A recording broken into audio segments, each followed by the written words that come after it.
Welcome! In front of me I have BLACKVIEW R3 Max watch, and I'm gonna show you how to adjust the screen brightness on this watch. First, we need to wake up the screen on our watch, and you can do it by pressing the side button.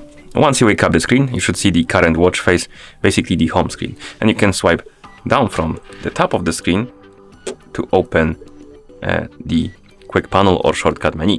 And here we have a bunch of icons, and one of them should be this sun icon. This is the screen brightness icon. You can tap on it, and here we can adjust the screen brightness by tapping on the plus and minus buttons. It's a bit, you can go 25%, 50%, 75 and 100. So select the brightness you like, and once you're done, press the side button to go back to watch face. And that's how you adjust the screen brightness on this watch.